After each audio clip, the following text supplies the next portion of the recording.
let's talk about this bike. I'm Drew, and this is my Yamaha MT-09 2021. Tuned and dynoed by Mafia, Chris Moore and Magic Mike down in South Carolina. Thank you guys for doing an awesome job on this bike. So it's been going on 2 years that I've had this bike, and since I got it tuned, and it is still awesome. No changes needed. I've got it just how I want it, and I probably don't need to do anything else to it as long as I own it and as long as I keep it in good shape. It's been so long since I got it tuned and since I did a video about it, partially because I'm terrible at taking my footage back and editing it, but I'm also just now good enough to ride again after tearing my Achilles tendon almost a year ago to the day. Today is April 7th, 2024, and I tore my Achilles on April 22nd, 2023. But enough talking about me. Let's talk about this bike. Once again, it is the 2021 MT-09 standard version. It has been flashed and dynoed at Mafia in South Carolina. Took it down there myself. And let's talk about some of the other mods I've got on it too. First off, and probably most noticeable, the stock exhaust is gone. And we've got the full Akrapoviç titanium,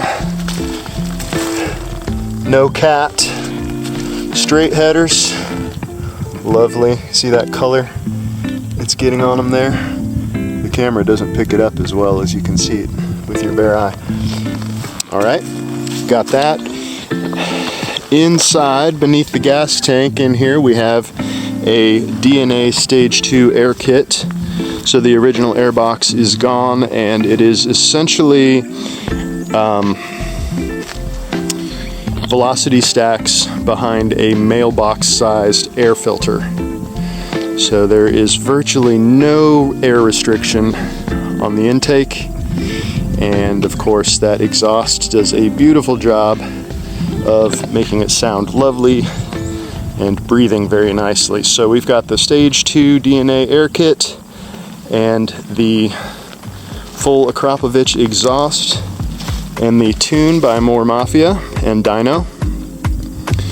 Look in the description. I'm going to post a link to the video where Chris tuned this bike. It's on his channel. Alright, among the other items we have on here, somewhat more cosmetic, but the tech spec tank grips. These are super critical for me on this bike. I didn't know how much I needed them until I rode this bike for a short while. You can see that the seat just slopes right off the back. Previously I've owned two GSX-S 750s. Had the 2015 Z and the 2020 model, and they were absolutely lovely.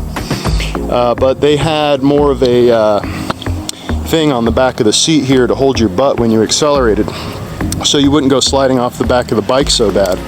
With this here, you had to have something to squeeze on so that you could not slide off the back of the bike when you accelerate.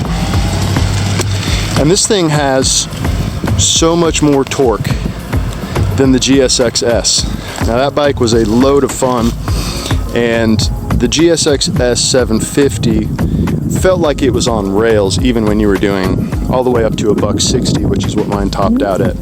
I also got that one tuned at Mafia, so look for the other link I'll pop in the description of that bike being tuned. Amazingly fun as well. What I like more about this bike than the GSX-S is just its raw power.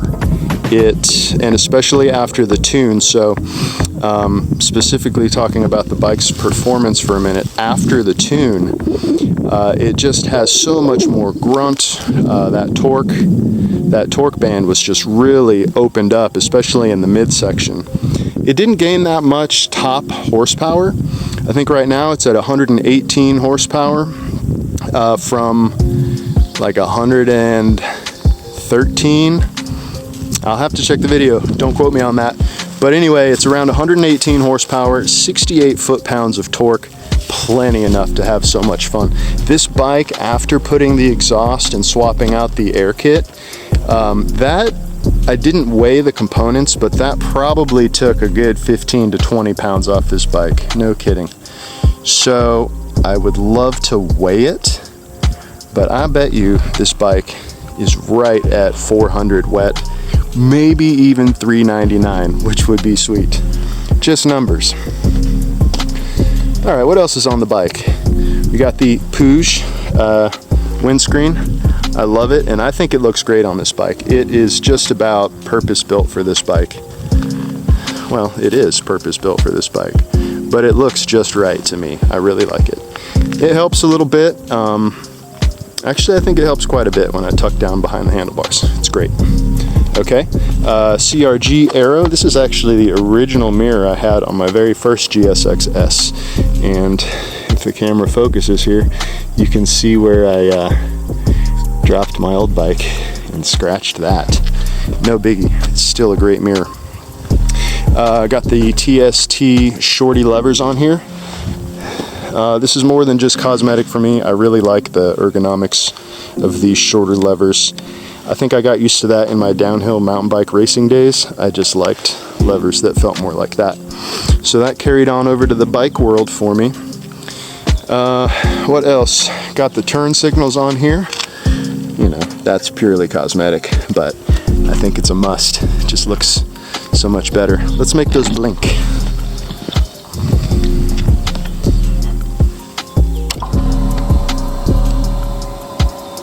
Here's our TFT display. And, oops, over on this side here, we have the hazard.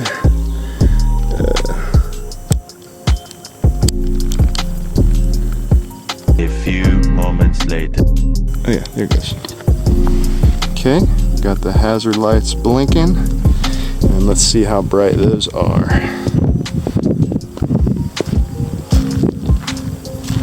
Oh yeah, nice and bright, even on a super sunshiny day. No problem seeing those. Let's go back around and look at the other side.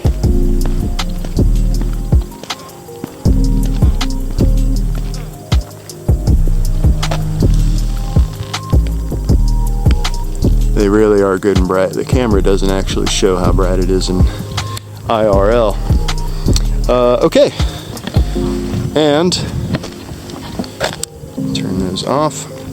One other thing I didn't mention, we have the Womit Tech frame sliders. Those are a must. You can actually see a scratch on this one. I did drop this bike, so it has been officially initiated. That was not long after I got it a couple of years ago. Was just doing a little U-turn on a 2-lane road and got a little wonky and just tipped it over.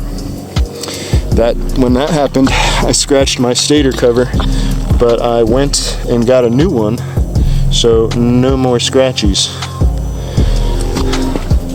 Okay, one other thing I didn't mention, I got Core Moto brake lines, put those on myself. Was it worth it doing it myself and not hiring someone to do it? Maybe. It's a pain. I didn't enjoy it, especially this bike does have ABS, so getting up in here to swap this part out was quite a hassle. To be honest, I forget exactly how I did it, but I think I had to loosen the radiator to get in there good enough. Okay, and Akrapoviç sock. I think that's pretty much everything I have done on the bike. I did put a brake light modulator on there. Just makes me feel a little better about it.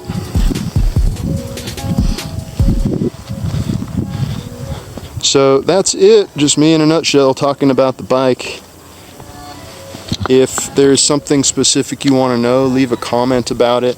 I have looked at the 2024 MT-09. They've done some really awesome updates, but I think if that Yamaha R9 comes out, I might be having some eyeballs on it. I love this bike. The riding position is quite upright.